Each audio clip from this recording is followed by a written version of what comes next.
Now let's broaden out the discussion with our panel. I'm joined from the Spanish city of Granada by Mark Tomas. He is an instructor with Harvard University's economics department. In Innsbruck, Austria is Klaus Jurgens. He's a political analyst with expertise in German foreign policy, and in Bangkok is Steve Keen. He is a professor of economics and the author of numerous books on financial crisis. Gentlemen, thank you very much for joining us today here on The Newsmakers. Mark, let me begin with you. Another dispute appears to be emerging within Europe, whether to buy Russian oil or not. Now, some countries have expressed their support towards this, but at the same time, some remain hesitant, for example, Germany and the Netherlands. Tell me, should Europe stop buying Russian oil? And if it does so, is that going to stop President Putin from attacking Ukraine? Thank you, Jafar. No, I think Europe should not stop buying Russian oil and gas, because the brunt of this blockade is going to be carried by the ordinary citizens, the wage earners, those people who depend on their cars for transportation to places that public transportation does not exist. This will be disastrous for the poor people of Europe. So if you put all of the political motivation of this crisis aside, and you just think of the economic consequences of people, this will be disastrous for everybody from medium income to low income people. So I am against on that. From this perspective, I am against a ban on oil and gas imports. That said, even if such a thing is imposed, it will have no impact on the Russian elite's decision to move into Ukraine. I believe that the way Russia perceives the threat coming from the West far outweighs the economic consequences on the Russians themselves. So and you have to remember also that Russia is not the Russian political system is not similar to Germany or similar to France or even that of the United States. It's an autocratic system where the political elite does not really listen and it's not sensitive to what the populace would say. So yes, there will be an impact also on Russia. There will be a reduction in the standard of living. There will be inflation, but it will have no impact on Russia's decision. And there is by no means Russia is going to withdraw after this invasion just because sanctions have been imposed on it. As we have seen, the Russian troops are advancing mile by mile, despite everything that we have been saying in the West. I mean, so we are in a situation where we have to go back a bit and see whether this conflict has been justified. Okay. You have to ask. Maybe later. Okay, sure. We are going to discuss that in detail. Steve, let me come to you. Now, remember the last time I had you on my show, you had told me that the sanctions that have been applied against Russia are not going to cripple the Russian economy. Now we are talking about a possible ban on Russian oil. If that ban goes into effect, is that going to cripple the Russian economy? Well, it'll cripple the European economy before it cripples Russia. And this is the point the previous speaker was making quite well, that Europe is far more dependent on Russian oil than Russia is dependent upon any of its imports from Europe. It's the time issue. If you don't have oil within a week, your transportation system stops.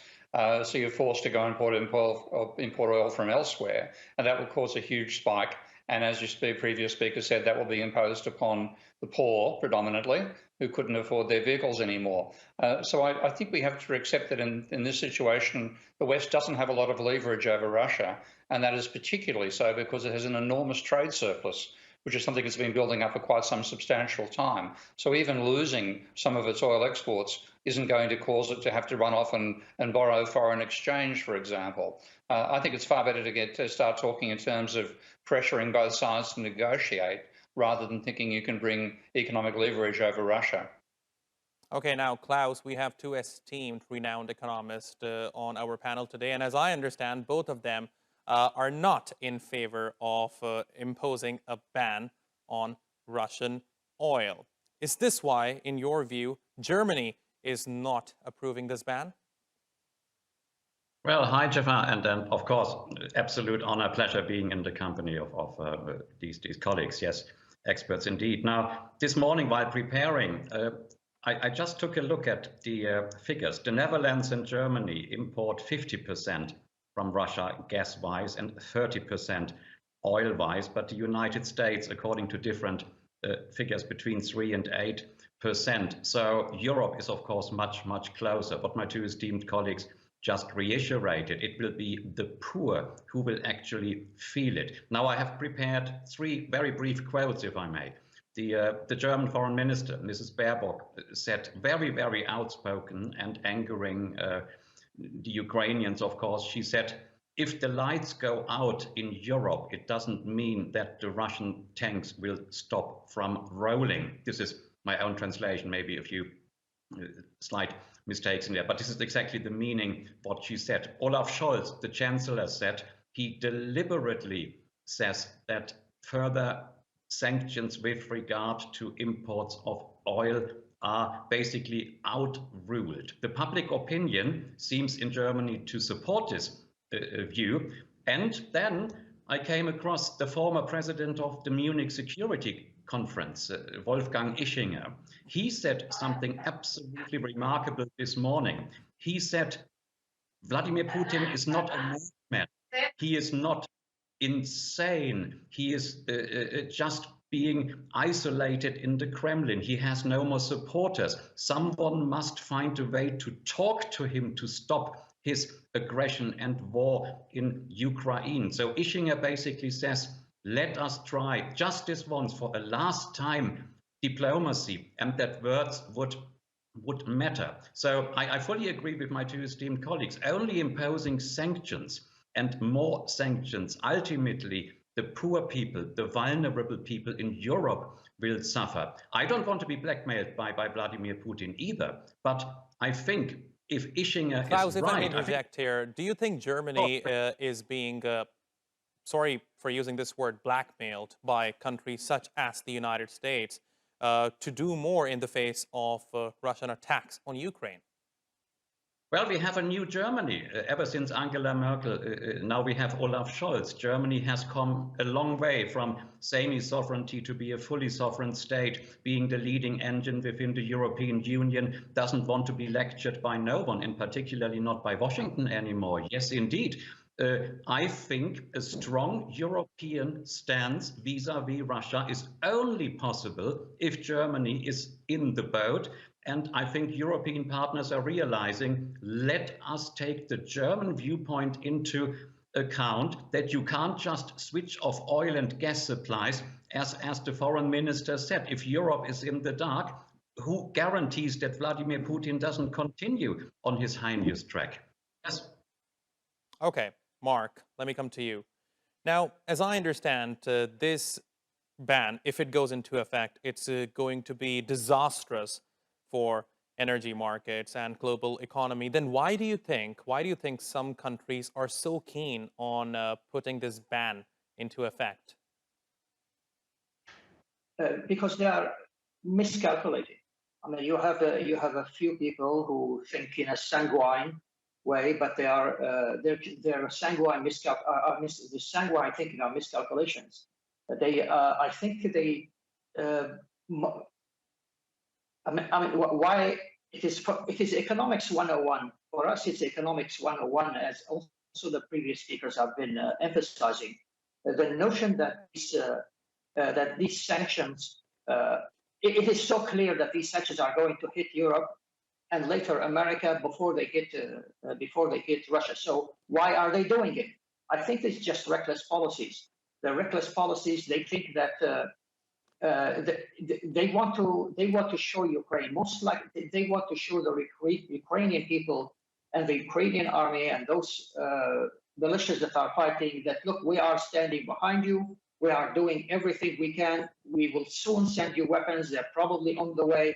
Keep on fighting, because the aim of this crisis is to draw Russia in Ukraine and have it stuck there and have a second Afghanistan experience for Russia. If I may interject So here, the- Mark, if I may interject here, or perhaps these countries which are so keen on imposing this oil ban on Russia, perhaps they are thinking that after this ban is put into effect, the economic hardship in Russia will get so bad that the Russian public would turn against President Putin. Do you think that is a possibility? Yes, that is a possible scenario in their mind. I think this is most likely what they are thinking. The problem, however, is, again, as the previous speaker mentioned, that Russia has a large amount of foreign reserves in U.S. dollars. So the notion that this will cripple the Russian economy in the short term is totally wrong. It wouldn't work. It wouldn't cripple the Russian economy. Russia can still maintain, it may have a bit of higher inflation, maybe a reduction in GDP growth, maybe to zero, or maybe to go into -2 or 3. But by no means that by no means that this will affect the dynamics of this invasion, because by the time it will have an impact, a severe impact on the Russian economy, Ukraine will be gone. I mean, Russia would have achieved all of its objectives of destroying the military infrastructure of Ukraine. This is what we need to think as people who care about the ordinary man. What was the point of this? Ukraine sooner or later is going to accept the Russian demand, which is to remain neutral. Russia does not accept to have a hostile power right on its border. And it's intervened, in fact, after its president announced that we are going to get nuclear weapons. Of course, they have nuclear facilities, which that threatened Russia because they could start to activate these nuclear facilities and can get nuclear weapons.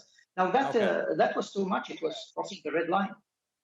Now, in the wake of this war, certainly many across the world are wondering, what does future hold for global economies? Steve, given the fact that the world is already recovering from the negative economic effects of the coronavirus pandemic, tell me, can the world really handle another oil crisis? Well, I think it's going to be handling commodity crises for the rest of the decade, because even though this has been caused by something quite extraneous, a military conflict, we're approaching crunch times in terms of our impact upon the globe with global warming, and running out of mineral resources for the transition we need to achieve if we're going to go away from oil. So there's a whole range of minerals and basic commodities which we're running into very tight supply of, and this is just amplifying the problems with oil already, which will get worse. So no, I don't think there's the new normal will never exist again. It'll be the old normal can never exist again. It'll be a new normal where supply shortages and rising commodity prices, I think, are going to be the order of the day. Now, Steve, let me ask you, what happens to be the title of your book? Can we avoid another financial crisis? Well, we did avoid another financial crisis by having a credit stagnation after the last one. So the cause I was looking at in that book is no longer the major issue it was, because credit bubbles, except in asset markets driven by quantitative easing, are a thing of the past. What we have now is an ecological crisis. So we're going to a new one. And the ecological crisis will feed its way through the financial sector rather than the financial sector being the cause of crises. Okay, very quickly, Steve, before I let you go, what could be a possible alternative for Russia at this point? I think the only alternative is political. Even though the invasion is illegitimate and the force being used is illegitimate, there were legitimate reasons for Russia to want to have a neutral barrier between itself and NATO. Look at what America did when Russia installed missiles in Cuba. So it is quite common for great powers to say we want a buffer around us. The motivation for the Cuban invasion, Cuban outpost, was the American missiles in Turkey. Taking them away is what ended that particular crisis. We need something like this now, accepting neutrality for Ukraine, partly whether Ukraine wants it or not, but neutrality is needed, and then Russia withdraws, something of that nature. I don't think it can have any for causing this through economic pressure on Russia. All right. Steve Keen, Klaus Jurgens, and Mark Thomas. Thank you very much for joining us here on The Newsmakers. And thank you for watching. You can follow us on Twitter @_Newsmakers, and be sure to subscribe to our YouTube channel. I'm Jafar Hasnan. See you next time.